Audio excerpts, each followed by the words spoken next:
All right, welcome to the next session. We're talking about basketball injuries. It's March Madness for those in the U.S., and a lot of us are missing games right now by participating in this. But I appreciate your time. We're going to introduce Dr. Hamid, who's an orthopedic surgeon in Chicago, taking us through basketball injuries of the foot and ankle. Take it. All right, Dr. Parekh, thank you so much for inviting us. It's a pleasure. It's great. We got all the co-fellows here. It's just like old times, except we don't have to close your incisions. So sorry it's late, and hopefully you won't be falling asleep like Dr. White here. A little bit about our crew. This is us on the left in yellow shorts at an ultrasound course, and this was our preferred clothing. On the right side, we have the four of us. I'm Kamran Hamid. I've been a doctor for the Chicago Bulls for 4 years and take care of some college and high school athletes. Dr. Dave Walton is at the University of Michigan, takes care of their team over there. Peter White in Virginia takes care of a lot of athletes from the high school to the pros and weekend warriors. And same with Dr. Morash in Halifax, Nova Scotia. So anyways, today we're just going to run through some different things. This is us after we lost to the hand surgery fellows in a ultrasound competition. I don't know if you guys remember this. And this is the three of us actually at Dr. Parekh's fundraiser, the Parekh Family Foundation, where somebody told us that Joel actually looks like this actor. And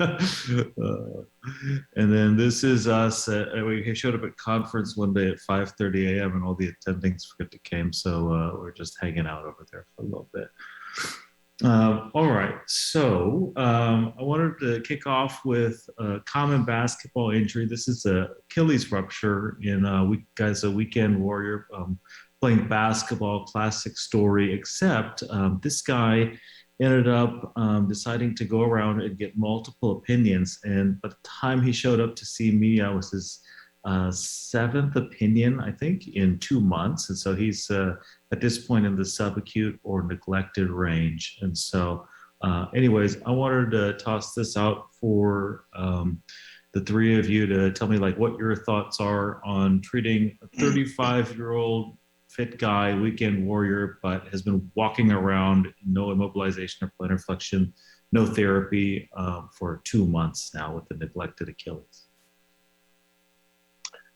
Yeah, so that's a that's a tough one to take. I mean, I think unfortunately part of the problem here is the 7 opinions is a kind of a big red flag in terms of choosing people to operate on. But purely looking at the medicine, I think the latest Achilles I've done has been probably 6 weeks, and it did fine. I was a lot less aggressive on their weight bearing, waited a little longer, just because the tissues were tighter. And Peter, you did just a regular primary repair on that? Yeah, I was prepared to do other stuff, to do the speed bridge, where you can, do the anchor into the calcaneus to supplement it. I was prepared to do allograft, which I don't love that really at all. But I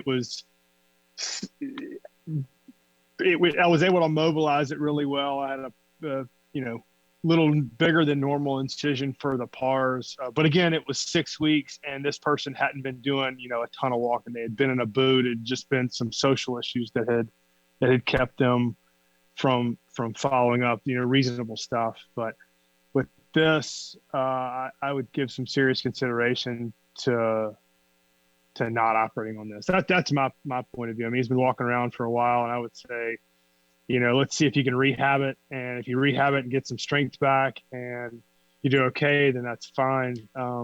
If you don't, you could do a heroic procedure, but I would, at 2 months walking around on it and 7 opinions, I would probably stay away from the operating room for this patient.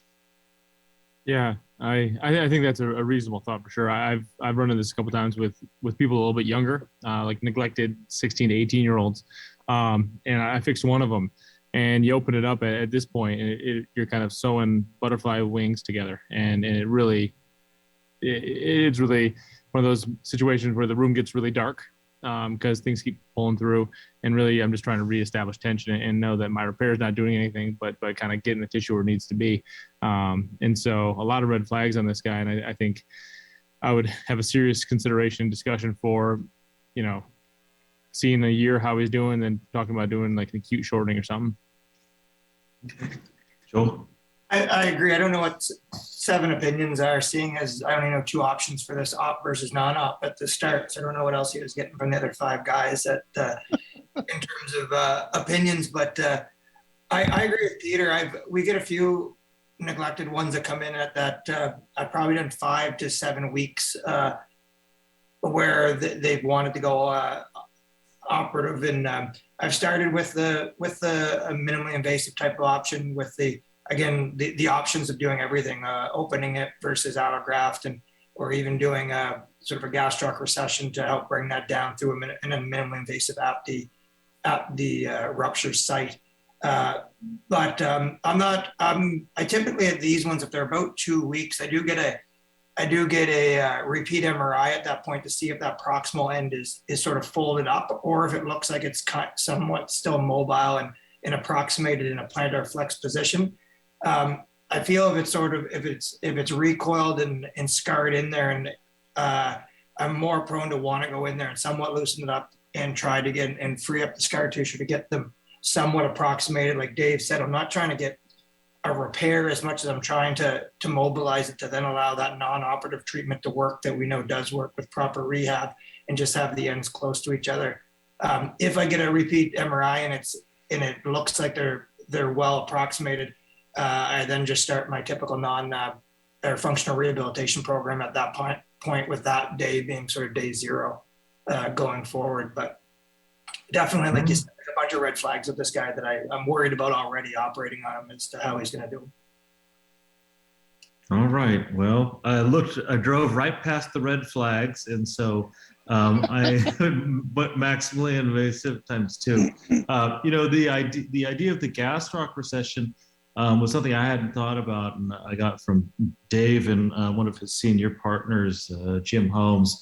And so I had up to this point in my life only heard of VY advancements, which I think I had seen one maybe in training, and then turn down procedure, which was always counseled against because it can be real bulky and a little bit of a trick. And so anyways, we did this, and this thing, after we kind of cleaned it out a little bit, was 8 centimeters as far as the gap goes.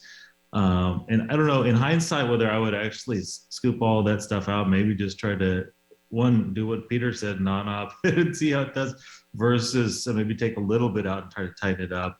We did this, the recession up there, and then able to get a lot of excursion.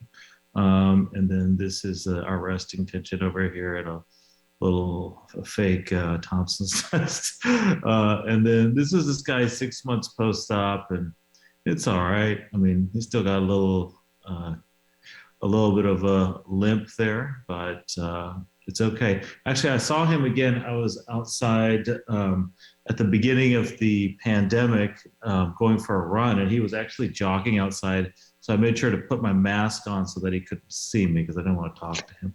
All right. Looks great. Okay. Yeah. Joel, is this yours?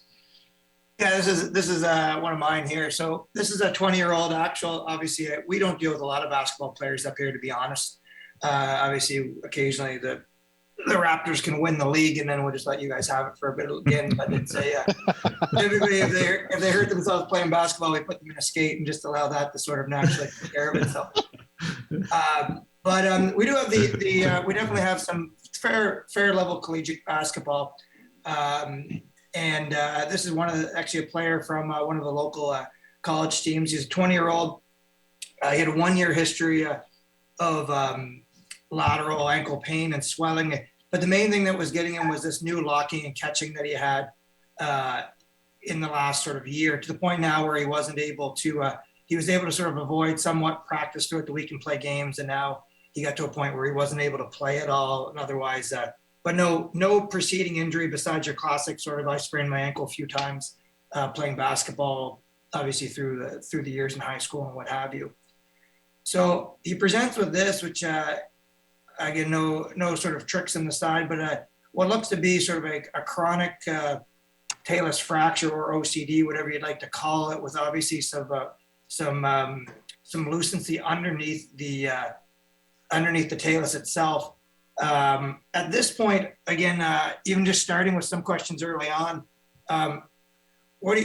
obviously this isn't anything that happened acutely. It's been going on, like his symptoms have been a year. It's hard to know before that when it started. What are you guys doing now for a workup for these going forward at all your institutions?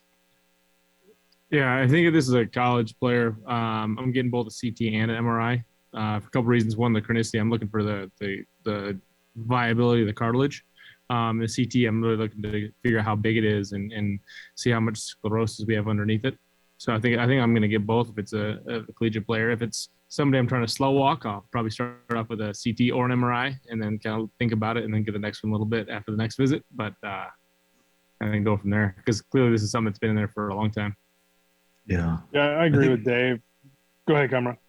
No, I was going to say, same as Dave, chronicity, look for on the MRI, like how edematous is this thing around there. And then also obviously take a look at the ligaments on the MRI as well, in case this person needs something to be tightened up at the same time. Yeah, I think, collegiate athletes, certainly both. If it's not a collegiate athlete, I think MRI gives you as much information or gives you the most information versus the CT. It's going to tell you if there's a flap, and you'll be able to see the bony anatomy decently well. But I think it's I think both for this guy is the way you should go for sure. So obviously we go on to get a CT scan. But the classic guy. I guess my question, the reason I bring that up is mainly I don't know what the MRI would show me that would change, to be honest, like change what I was thinking about for management.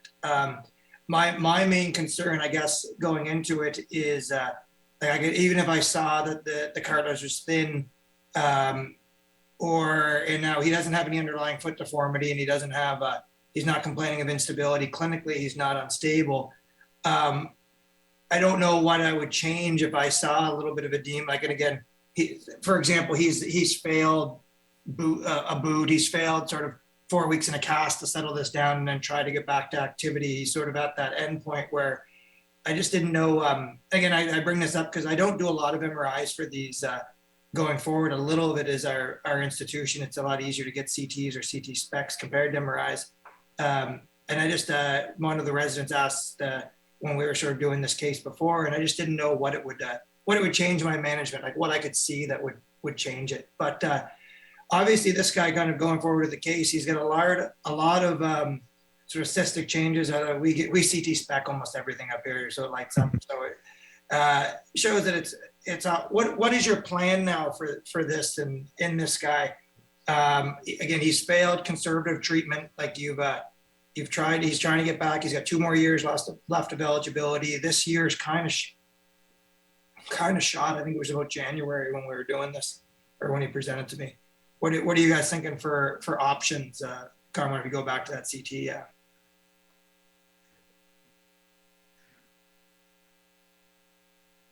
Well, I think if you take anything out, he's never playing basketball again. Yeah. Right.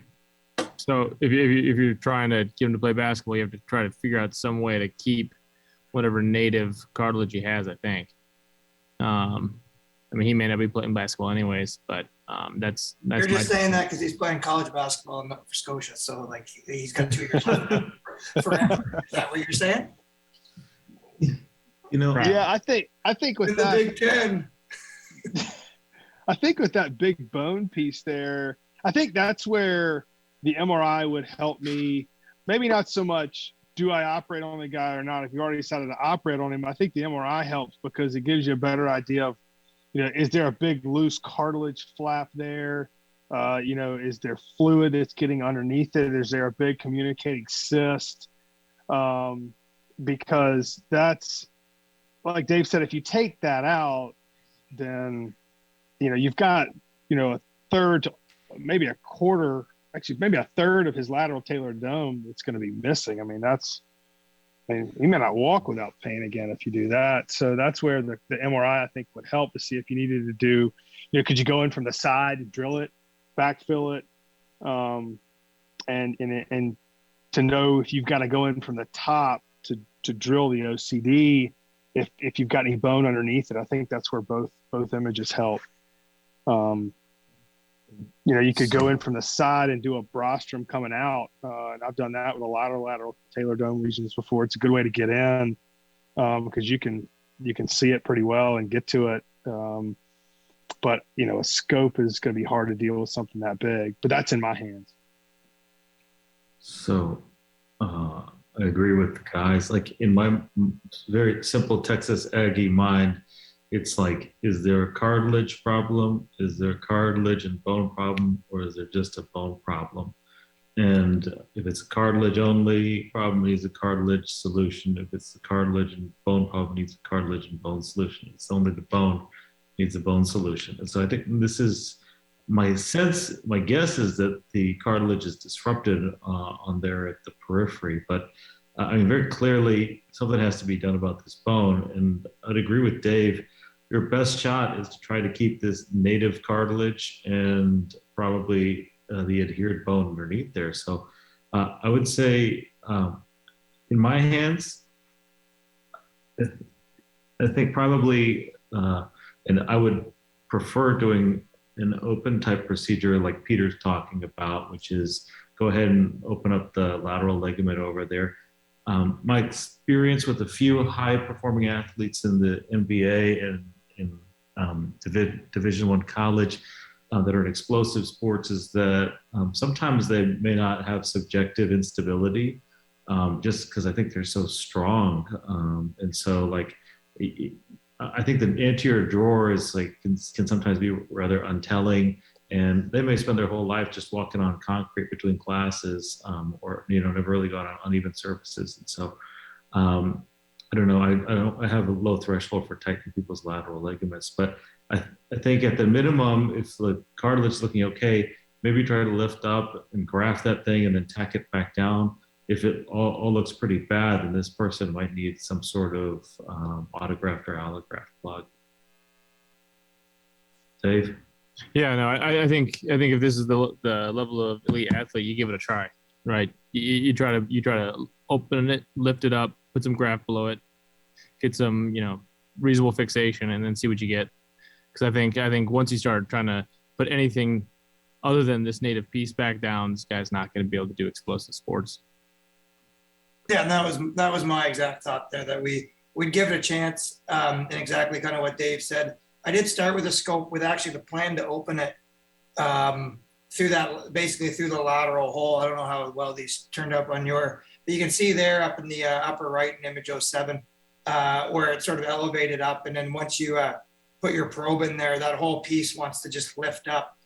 And I was happy to see once I lifted it up and kind of cleaned off some of the sclerotic bone that was there, I guess I kind of made myself believe there was a little bit of what could be a more normal looking bone as you lift it up. And this is an 018 or down in the bottom right there is actually the underside. That's looking into the lesion where you can lift the entire thing up, cleaned out underneath.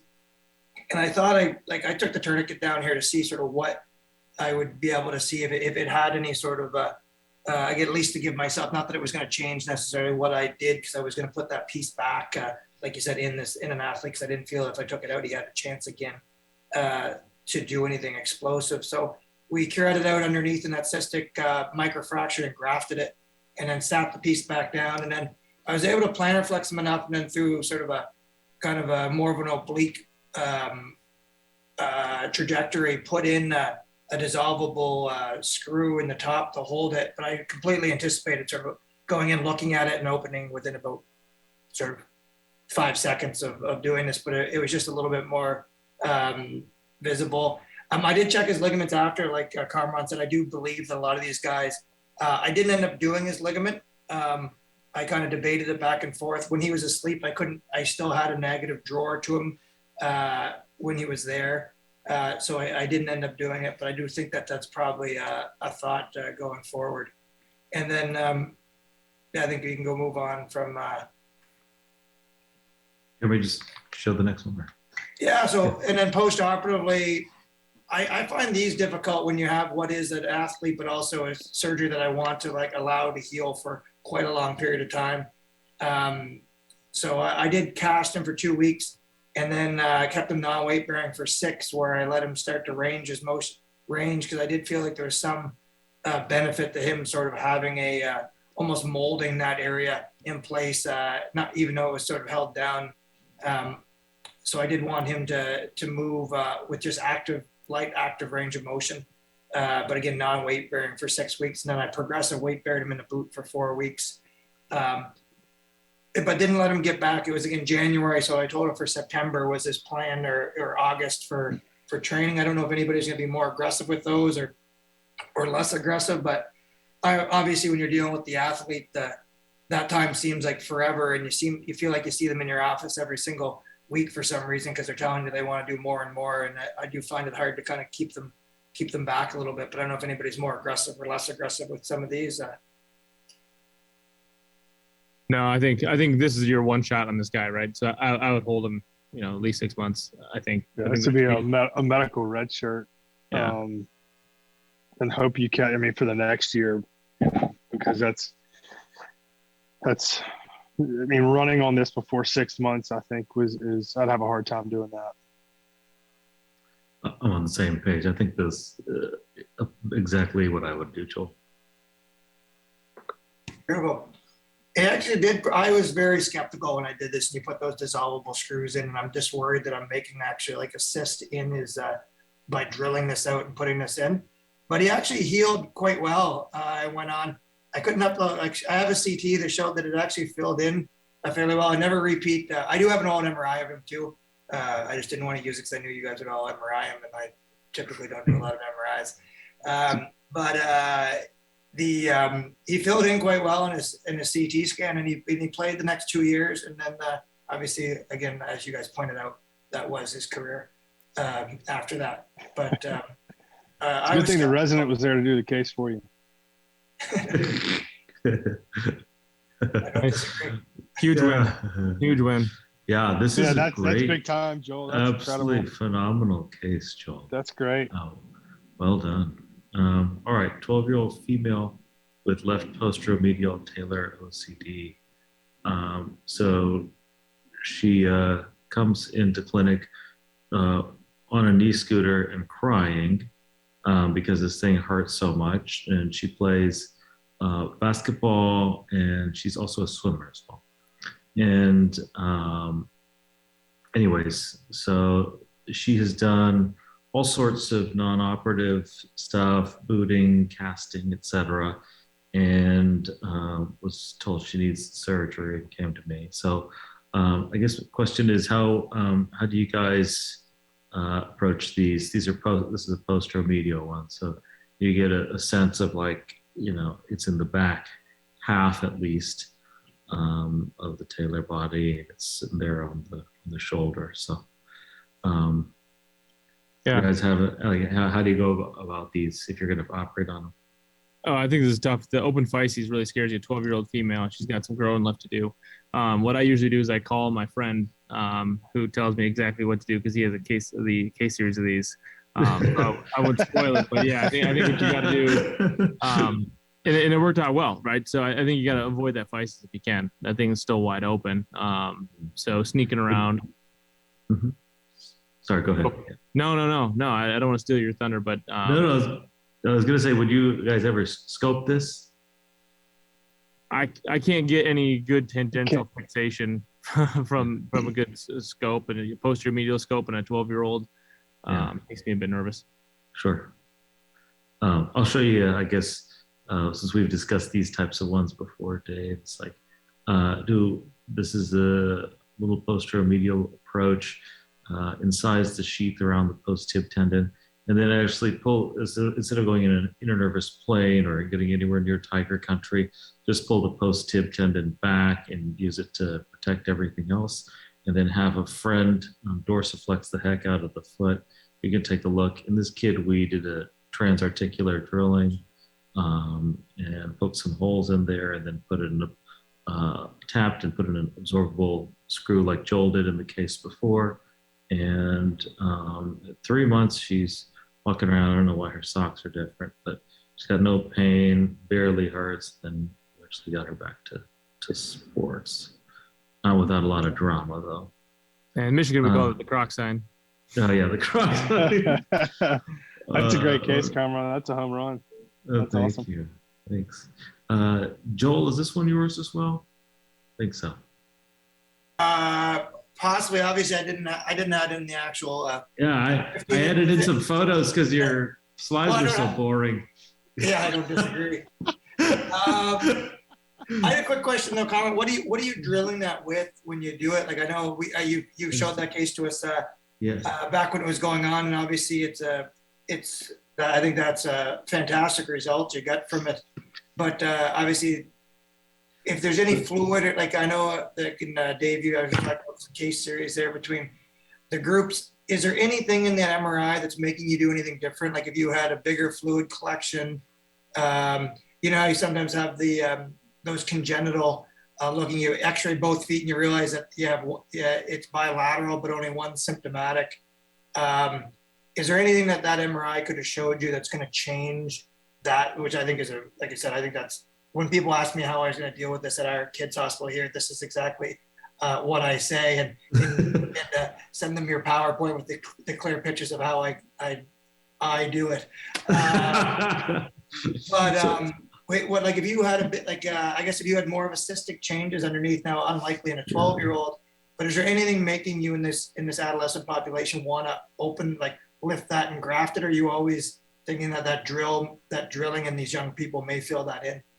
Yeah, I haven't encountered one yet where it has that raggedy looking cystic appearance like yours did on the CT scan. Up to this point in these young kids, they seem to sort of be like this. And even if it's lifted up a tiny bit, I still am like a complete believer, like I think all of you guys are, which is there's no cartilage that's as good as their cartilage. And so I have just found that transarticular drilling with the 4-5K wire and then stabilizing the fragment with the bioabsorbable screw has worked really, really well so far. Thanks. All right, now back to the big leagues in Nova Scotia basketball. This is the guy that we're about to present. Is he 19 and he comes in with your classic severe inversion injury, but has had this. Coming down from a jump shot. So he even had the extra stuff that he was doing there. I found a picture of a guy doing a jump shot that looks like he's going to roll his ankle. So. Looks very Canadian. He's got the braces on already. This does look like being a Canadian gym up there. I do Yes. agree. So he had a previous ankle sprain over and over again, your classic one. He's been in a walking boot. He tried to get back for a year and just could never. So he had redshirted this year.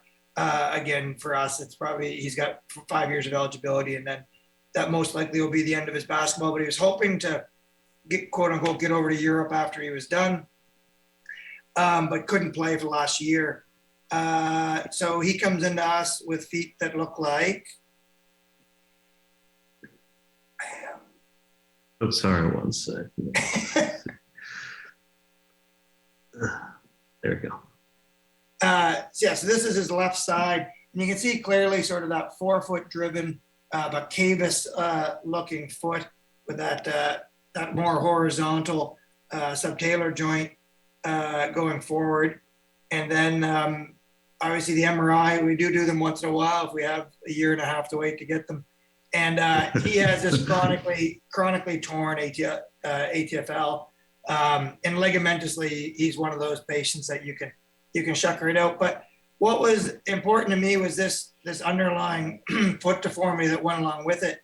It was quite amazing to see his right side. I hate when they put them on the opposite side and then label them left and right that way. It does bother me. But so our right side, his left. And he's not as flexible. He's sort of a rigid hind foot and 4-foot driven. So you can't correct him with a Coleman block completely. We did have x-rays taken. Oh, look at that. You added everything. So he's still very much like that picture down to that bottom right with that, and he just feels like he can't walk without a brace now that he feels so unstable with this. And you can if you put any varus force on him, you can feel that it kind of opens up there, as well as with that anterior lockment. So, and on his other side, like Kamran does mention here too, his other side is rock solid and stable. He's never actually his right's not his jumping foot. He's never came down on. He said so. So he's never had any issues with where his foot was, but he does feel like his left foot now is underneath him or inside more and turning in. And there's no sort of neurological or anything like that. Like there's nothing surprise from that standpoint. So what are you going to do with this? In terms of, he's kind of failed conservative treatment. He's been casted by another orthopod that's locally with his team up where he's playing. So he's came to see us for that sort of second opinion. And he wants to play next season. That kind of gives him that 6 months to 8 months to recover if you get a surgery in the next little bit. What are your thoughts here? And I guess what I'm trying to get at is when it's that sort of severe, when are you doing just a ligament?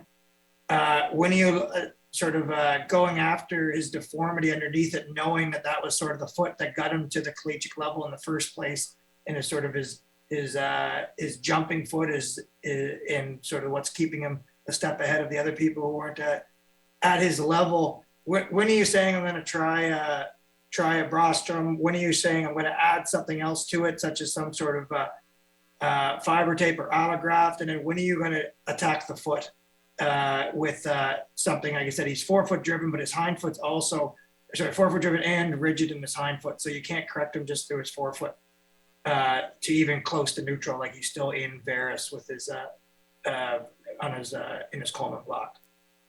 Well, I'm never cutting the heel in a guy who's going to play collegiate or pro basketball. That's what it comes down to.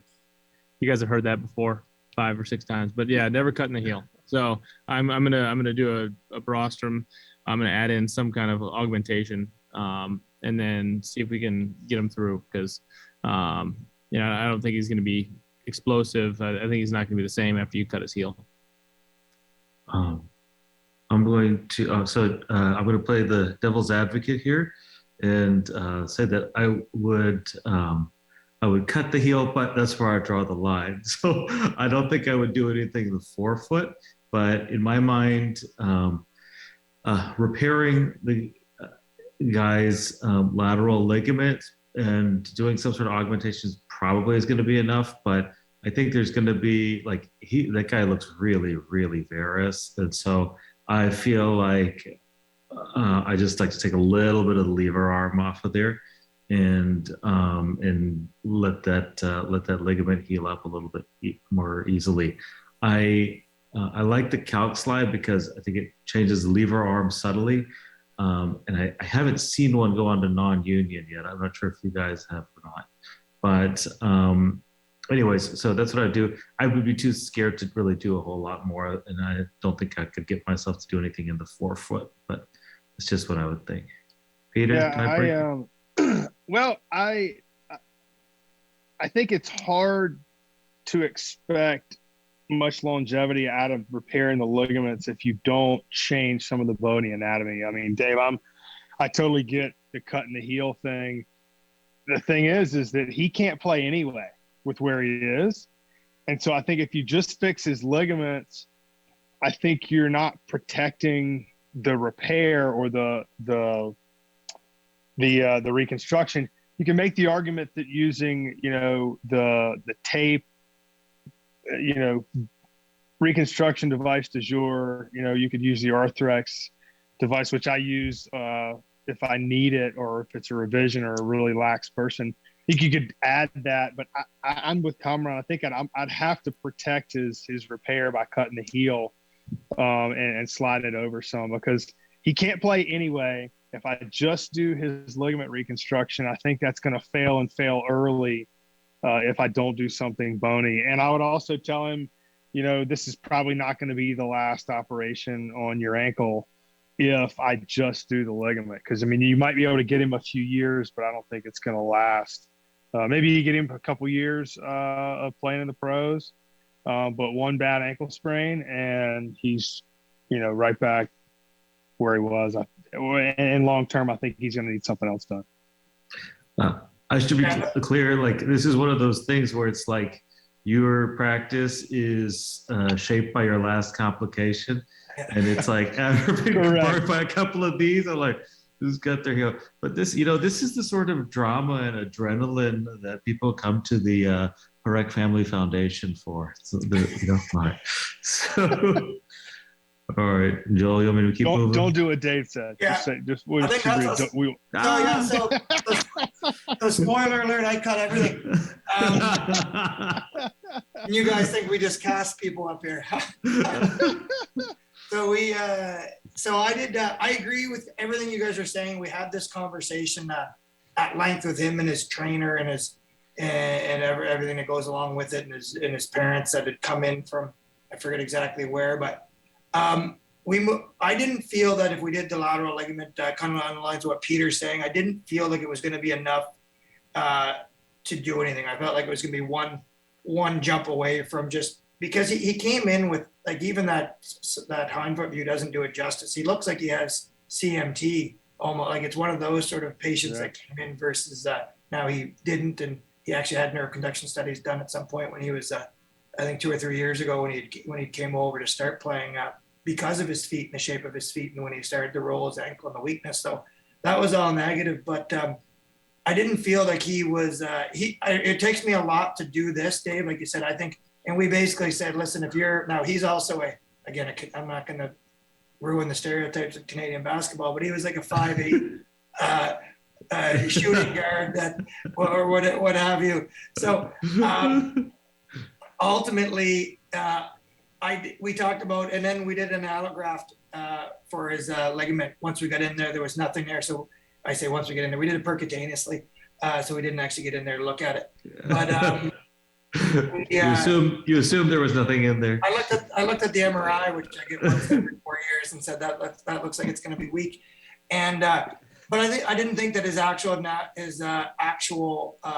ligament was going to be enough. Now this is the only person, as Dave pointed out, I think once their foot got them here, and once you do this, I do feel like this is a kind of career suicide for him to get to any level past where he's playing right now. And essentially said, if you wanted a foot or an ankle that's going to be stable and hopefully not need anything else down the line, we have to balance everything else, or else your repair is going to be ruined at some point. And if we cut your foot to balance it, you're probably not going to go to Europe. You got to get 2 years out of this, and it's hard to know if you actually even get back to playing at college. And so he decided to go for something that was a little bit more stable, and did get his last 2 years out of it. Like overall, he did. Now that being said, I looked for him after that when he left our province, and I don't know how you look at there's no like hockey DB for basketball, or maybe there is, but I don't know what it is, and I couldn't find him anywhere in Europe in the last 2 years. So I think we got him back for 2 years. He did play. And again, I didn't actually watch him play, so I don't know what his levels are. I don't know what I just use it because I'm typically of the belief of what Dave said, and this is the one case where I went against it. And I just wanted to hear your guys' thoughts on that as to like I said, it's usually the fifth metatarsals, those mild cavus where you're actually we typically don't do anything about it, let it fail once and then address it. But that's sort of why I wanted to bring that up. I agree with Dave that, like, if this is somebody that's going to be really high performing, I probably would have do just a ligament and let them fail once. But since this was the Michael Jordan of Halifax, I felt like it was okay to kind of feel.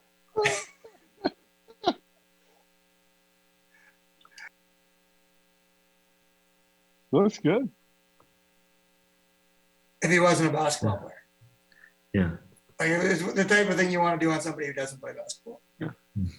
And again, that's just everything that you guys sort of brought up. I talked about those in your guys' thoughts. All right. Ooh. Very good. Nice work, Joel. Dave, I think this is one yours. Yeah. With picture. Well, with picture, yeah. I'm not sure which one we're talking about here. We'll figure it out. Multiple areas. Yeah. So this is a 21. Yeah. Yes. This is a 21-year-old kind of super senior, maybe 22 at this point, who nearing, he was a collegiate basketball player. He was nearing kind of crucial time of play of season as we are attending currently. And he was having just significant foot pain at the end of the kind of the Big Ten season. And, we took, a good exam really didn't pinpoint the problem. He kind of painful all over the place, like these guys are at the end of a grueling season. Their feet just hurt. And you look at the playing films, and not a whole lot jumps out. I mean, I think one thing that you can pick up if you're looking subtly is you kind of looking over at that lateral kind of navicular cuboid area. It looks a little funny, but nothing out of the ordinary. It was a little tender over there. But this guy's got a rash of stuff. So you got a fourth metatarsal stress fracture you can see there, which is kind of a weird thing that we don't see too often. Got a navicular stress fracture. And I don't know if you can see on that far right film, looks like there's and I'd say this wrong, I'm sure it's a navicular cuboid coalition. So. Wow, that's interesting. So, I mean, I think you can say this guy just overbeats his foot or whatever, used it too much. But what do you do in this situation, right? I think we think about navicular stress fractures. It's looking for the black line of death. The fourth metatarsal and then the coalition in a elite athlete. What are you doing for this guy? This is the week before big stuff's happening. I mean, I think this is that conversation you never want to have. I mean, but he's got a navicular stress fracture. If he keeps going, that thing goes on the AVN. I think his career's done if he continues to play on it. I mean, I know that's easy for me to say, armchair quarterback, but if he goes on to the dreaded black line and it cracks in half, I think he's done. I mean, only Michael Jordan could come back from an injury like that. Maybe Grant Hill. So do you do anything about the other bones, the other areas? If you're gonna say you're gonna surgerize his navicular? Well, that's what I'm saying. Yeah, I mean, it's the navicular coalition, I think, has caused some abnormal stresses in the foot. I mean, I don't think you let him play. I think you could make an argument to not operate on him and shut him down and let everything heal, or go after his coalition. But I don't think there's any solution in my mind that allows him to play right now. I think he's got to be shut down. So what do you guys think? If you fix the navicular but you leave the coalition, you think he's gonna have strain through there again, or? Yeah, I think for me, I'm on the lines of what Pete's saying. I don't think he's playing. For me, I think obviously I understand the importance of this, but I'd have a pretty serious conversation if this goes on, which is obviously we don't have any numbers to give him to say there's a 50% chance that this is going to go on to be what have you if you keep going. I think the navicular stress fracture does very well at that stage from at least that one cut, treated in a cast conservatively and allowed to heal. Now, what caused that stress at the same time, I think, is probably, like you said, that coalition could be contributing towards it or worsening it. So if that was I guess even in my mind, I know it sounds the opposite of kind of what you're saying there, Dave, but I'd even debate taking down the coalition while I then casted him to be conservative for the other two options. So I don't know if he needs a screw across his navicular, but I would, because I think a cast would do just as well, and I'm not going to speed up his return to play probably with a screw. So I'd probably take his coalition down and cast him for 6 weeks to get rid of the thinking that coalition is contributing to some of that stress of the fourth and his navicular, and try not to touch his navicular.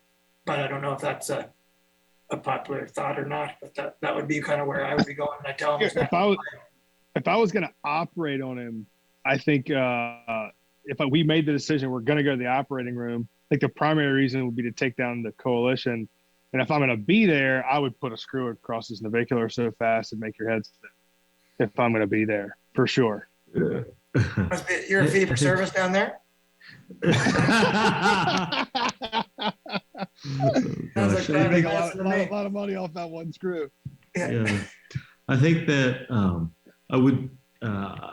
As Dave, we've talked about these types of things before, but I would be. I feel like you got to take care of the underlying problem, which may just be he has a navicular stress fracture. The cuboid thing is kind of there, but I feel like the fact that he's getting the stress reaction in his metatarsal and the stuff's not going in the navicular is take down that cubonavicular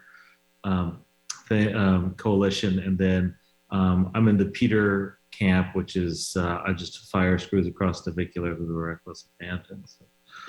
Yeah. So as all good athletes do, they see a lot of people and saw somebody with a few more gray hairs in them, but that was the plan, and that's what they ended up doing. We saw him for some follow up, and he's doing great. So they took down the navicular, the coalition, and put some screws across. But I think that was They went medial for the screws.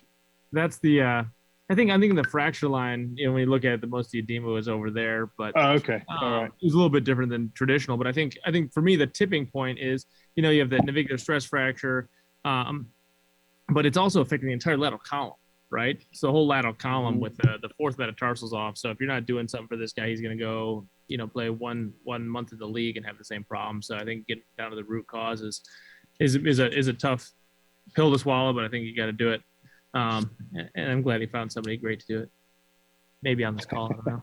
Oh, well, I think he had a great guy, but I'm glad that he turned out well. So this is one, this is a navicular that I got sent to me by a guy who takes care of college basketball players. One whose team is actually still in the big dance right now. And so, anyways, I had a question for you guys. It's actually not about this. It's, I'm going to show you pictures from a patient of mine at my last job at Rush. But this is a gal who had a navicular stress fracture that had gone on to like a non-union, like kind of like a dorsal half non-union. And anyways, I went through, like scraped it out, grafted it, and then put this screw across there. But I was just wondering, like, the interesting thing I feel like for the dorsal non-union is when I talked to Sam Adams about it, he's like, when you clean that thing out, just make sure it doesn't propagate and go down all the way to the bottom and become a complete fracture, because that's a mess. And so you're going to clean out this thing and freshen up the edges and then put a screw across, but it's not really compressing anything at all. I put it lateral to medial because that's what I was taught to get good compression, but it's not really compressing anything, I think. So anyways, I just wanted to get your thoughts on like these non-unions and like the ones that are just partial, like what do you think's going on there and how do you treat those?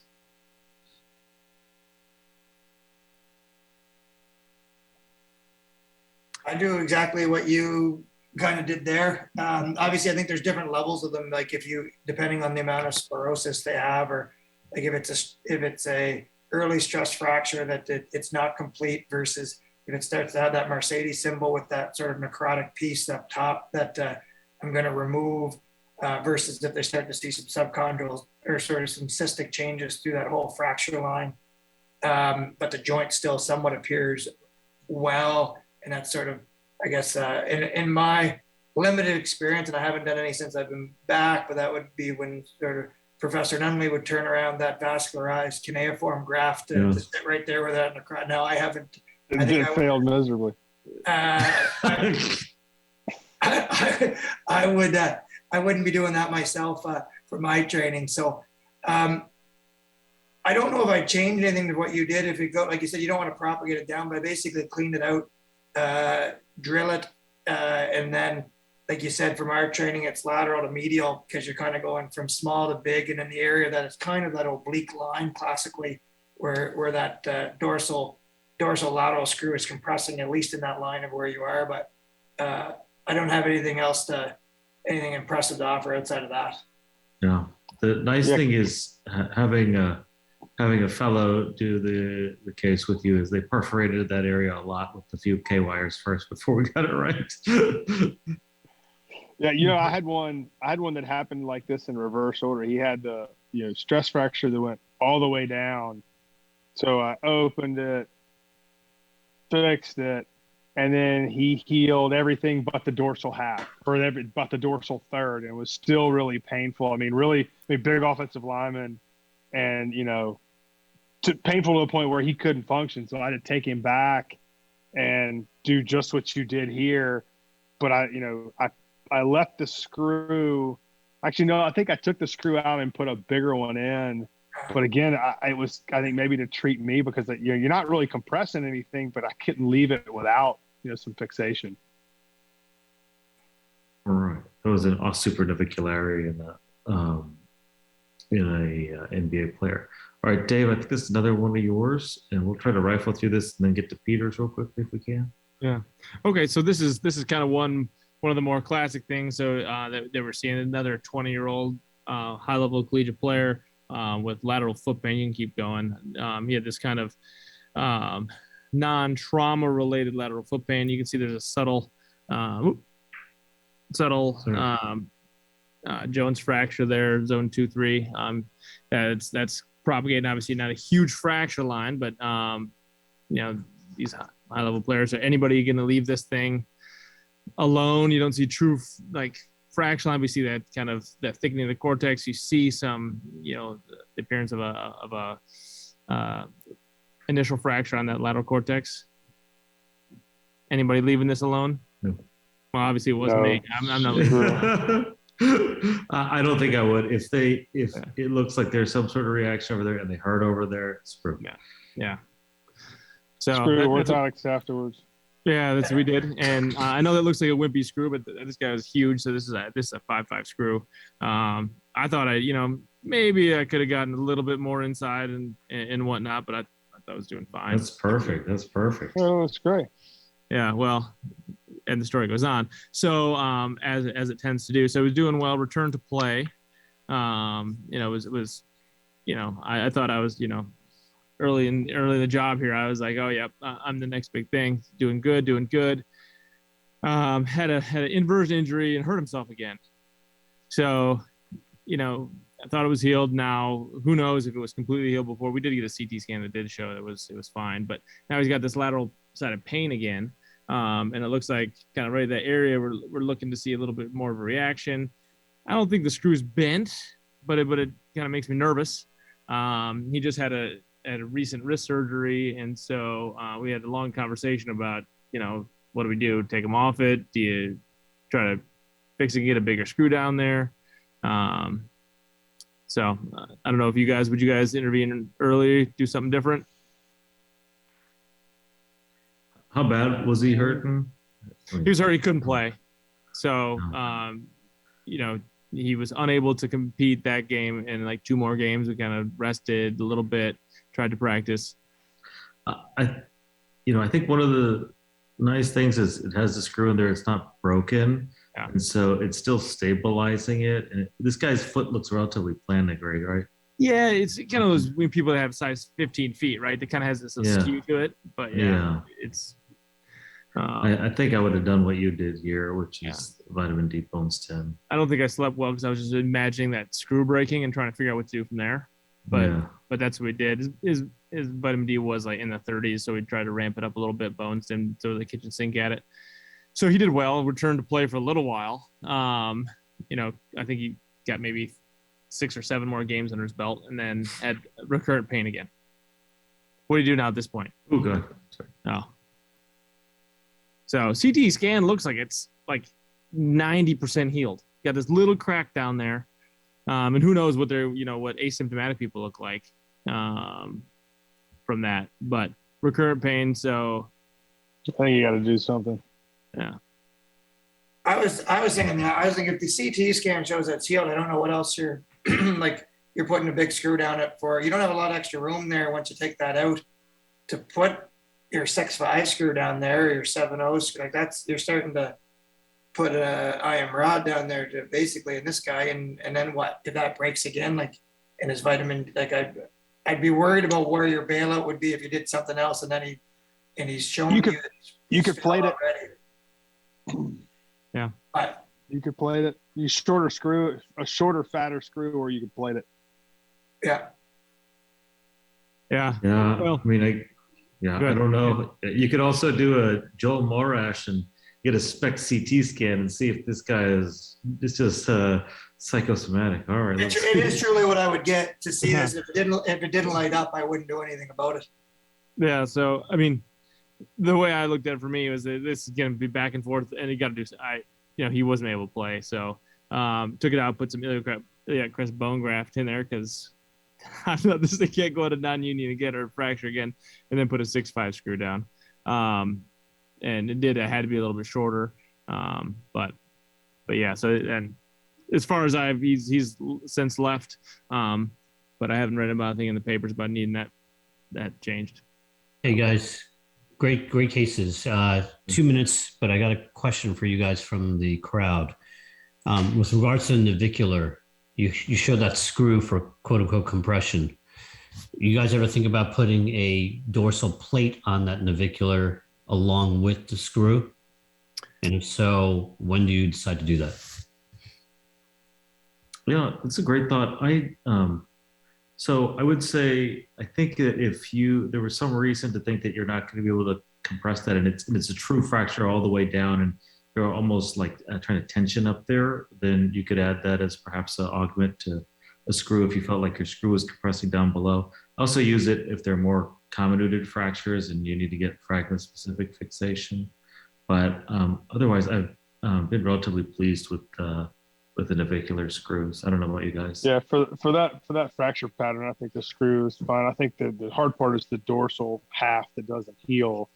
You're not really going to get compression across there unless you can sneak another screw in there. But I think a plate's probably just treating me to put more hardware in, make me feel better about it. I don't think it's doing much. Yeah, I think if I don't have to open up the top, I know this is kind of talking about two different cases, but I try to avoid disrupting that blood supply from the top and keeping it screw only. I think there's some studies that show that CT scan, even at a year after these are fixed, they still show some irregularity there. And those are asymptomatic people. So I try to avoid a plate on top if I can.